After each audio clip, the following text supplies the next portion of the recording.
Haleluya. Saudara melihat cara dogitang ini merusak ajaran kekristenan dan pemahaman dia tentang Alkitab. Ini pantasnya saya harus balas untuk merusak pemahaman dia yang sudah amburadul ini. Maka saya akan membongkar kebobrokan ajaran-ajaran Quran yang tidak sesuai dengan zaman sekarang, tidak sesuai juga dengan Alkitab. Karena dia mengutip ada nabi yang ditulis dalam Quran itu sebagai sambungannya itu Muhammad katanya. Nggak ada. Jadi tidak ada semua nabi dari Adam yang ditulis dalam Quran itu yang menyembah Allah itu. Nggak ada. Semua nabi Bani Israel itu Musa, apakah Daud, apakah Yakub, tidak menyebut nama Tuhan mereka itu Allah. Nggak ada.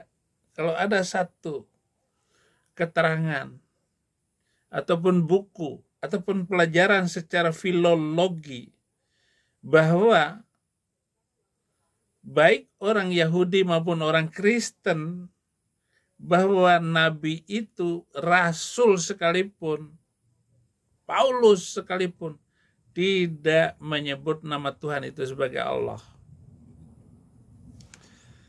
Sehingga tidak ada keterkaitan antara Alkitab dengan Al-Quran. Nah, rencana Donditan ini mau mengkaitkan bahwa Quran ini sama dengan Alkitab, terutama Perjanjian Lama. Nah, dia pandai menipu. Baik, kita mau tonton dulu video dia. Milik bangsa Yahudi, yang mana mereka pada waktu itu tidak mengenal Yesus. Sampai Yesus pun ada, mereka juga tidak menerima Yesus sebagai Mesias yang dijanjikan di dalam PL. Karena konsepnya beda. Ya, konsep di dalam Yahudi itu untuk PL, Mesias yang dijanjikan itu bukan Tuhan yang... Kenapa orang Yahudi tidak mau mengaku Yesus Kristus? Karena konsepnya beda, kata dia. Sementara sekolah teologi ataupun pemahaman saya berdasarkan penelitian saya terhadap Alkitab, Perjanjian Lama, itu nubuatan tentang Mesias, tentang Yesus Kristus itu terlengkap itu ada di Perjanjian Lama. Seluruh kitab mulai dari Kejadian sampai kitab Maleakhi itu tidak kurang 300 ayat yang menubuatkan tentang Yesus Kristus. Masa bodoh. Walaupun orang Yahudi tidak mengaku Yesus Kristus, bahkan mereka meludahi orang Kristen ketika datang ke Israel. Ini juga kesalahan mereka. Tetapi walaupun mereka meludah kami, tidak masalah. Tetapi kalau narasi kamu seperti itu, bahwa kenapa orang Yahudi menolak Kristen karena konsep ketuhanan yang beda. Bukan. Sama konsep ketuhanannya. Setelah seluruh nubuatan yang 300 itu dikenapi di dalam satu pribadi, Yesus Kristus sebagai Tuhan dan Juru Selamat. Inilah miringnya otak dogitang ini, saudara-saudara. Saya tidak tahu dia belajar dari mana. Dan kesimpulan dia yang absurd seperti itu, saya juga tidak tahu bagaimana. Tetapi yang jelas ini adalah antikris yang selalu muncul dari zaman ke zaman, dari waktu ke waktu. Itu antikris, saudara-saudara.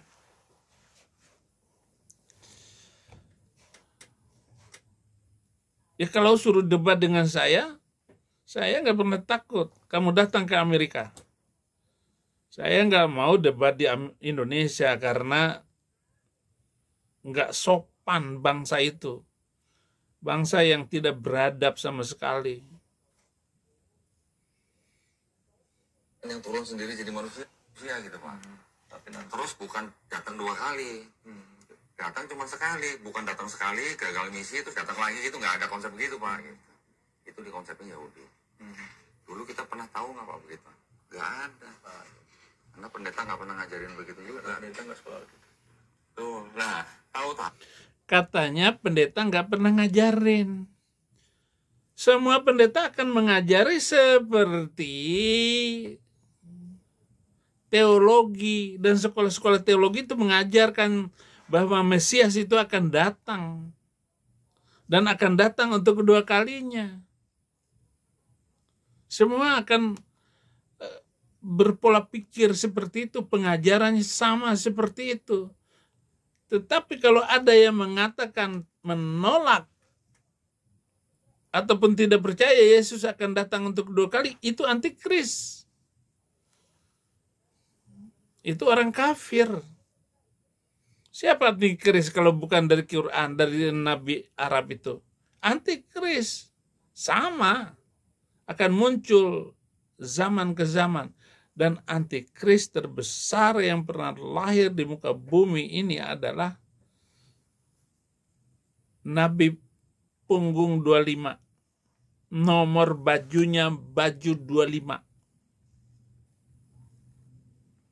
Oh Pak, dari konsepnya PL, tiba-tiba di perjanjian baru muncul. Ada cerita Tuhan bisa turun sendiri ke bumi gitu Pak.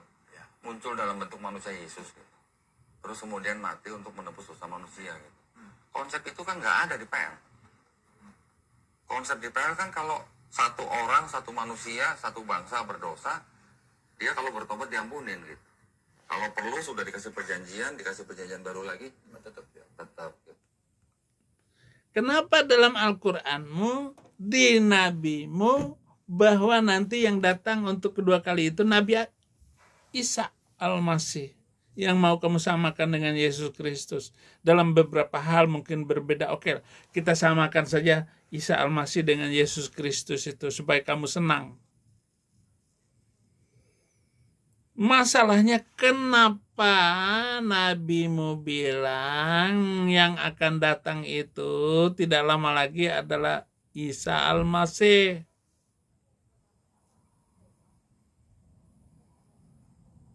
Dia membenarkan tentang kenabianmu. Dia akan mematahkan salib. Tahu nggak mematahkan salib itu? Tidak ada lagi penderitaan ketika Yesus datang untuk kedua kali. Lalu membunuh babi. Maksudnya apa?